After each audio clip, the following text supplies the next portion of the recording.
I'm just remembering while I'm about to make a nice gingerbread cake that I was to video this for some of you. So I've nothing sitting out yet, so I'll show you how quickly I can get this together, hopefully not miss anything out. So I've just started. I've put some butter. It's meant to be 50 grams of butter to melt in the pot. And usually it is unsalted butter that I use, but today it's this Anchor butter because it's all I've got left. Okay, golden syrup is meant to be a big tablespoon of golden syrup, but I just do a bit of that.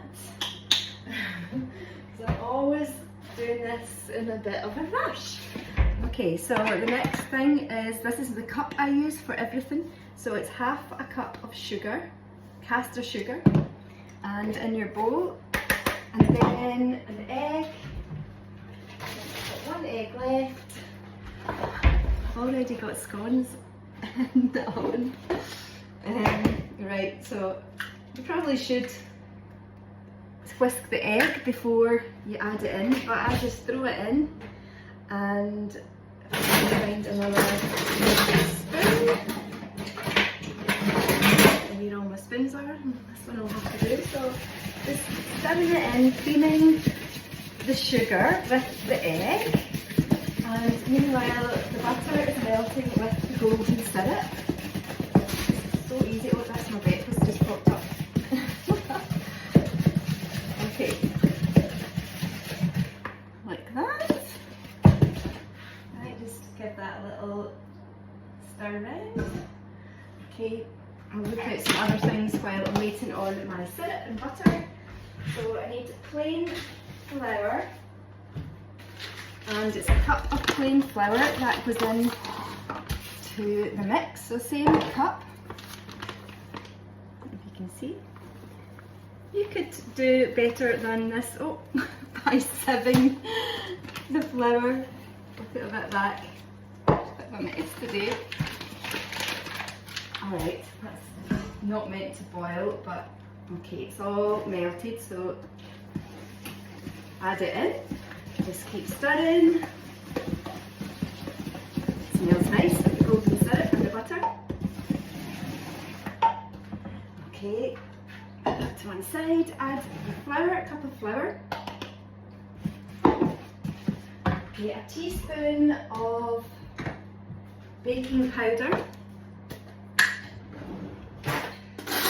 Okay, teaspoon of baking powder, and your spices, cinnamon and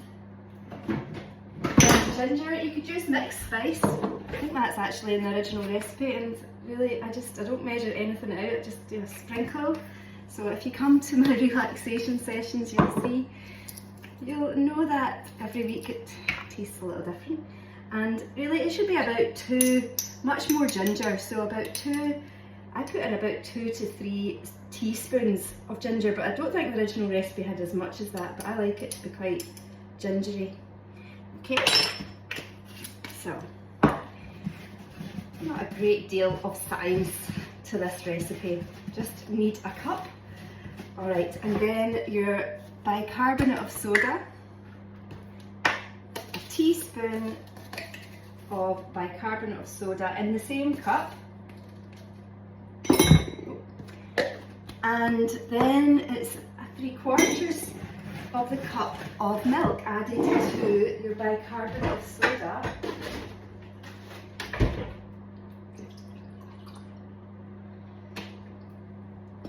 Three-quarters of a cup, and I guess it just depends what cup you're using, but one that's about this size.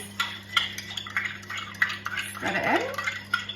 Okay, I'm just going to give this a little bit more of a stir. There are times I've just thrown it all in and stirred it all at the end. We're nearly there, so it's looking a bit like that. And then really you should add this a little bit at a time. I'll do that today. Stir it in.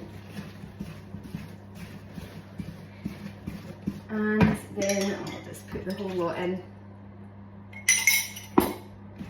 So it's a really runny mixture. This is it done. And then you put it in the oven at, well, I put it in my fan oven at 170 So my scones are in at 200, so I need to let that cool down. So 170, and I put it in for 35 minutes. I think the original recipe it was maybe a little bit lower the temperature and for 40 to 45 minutes, but it's just with time and practice. Your oven, as my mum would always say, every oven's a little bit different, so you get to know your oven and if it's a really hot oven, then things are going to be ready. So then the last thing is ideally you want to have one of those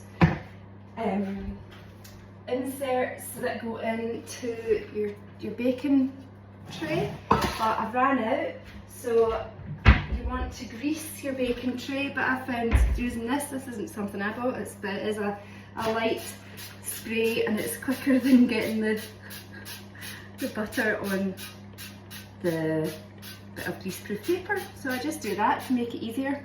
And I will get my baking trays again because it is much better when it's in a baking tray, but you improvise when you've got nothing left and you've got a session to run in the evening, and then just pour it in. You can see how runny it is, and that's it.